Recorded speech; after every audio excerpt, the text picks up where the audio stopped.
Hi guys, অসমীয়া গৃহিণী চেনেলটোলৈ আপোনালোকক পুনৰবাৰ স্বাগতম জনাইছোঁ। আজি আপোনালোকক দেখাম মেৰিগোল্ড বিস্কুটেৰে কেনেকৈ পেৰা বনাব পাৰি। মই মেৰি বিস্কুট আগৰ আনা আছিলে, এঠাক শেষ হৈছে আৰু বৰ্তমান দুঠাক আছে, গতিকে এই পেকেটটোকে আপোনালোকক দেখালোঁ।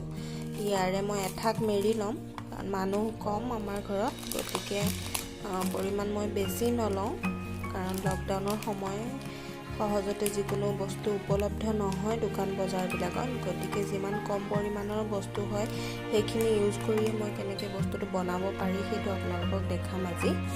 আৰু আধা কাপ পৰিমাণৰ চেনি লৈছোঁ আৰু লগতে গাখীৰখিনি মই প্ৰয়োজন অনুসৰি ল'ম। কিমানখিনি প্ৰয়োজন হয় আপোনালোকক মই ভিডিঅ'টো দেখাম।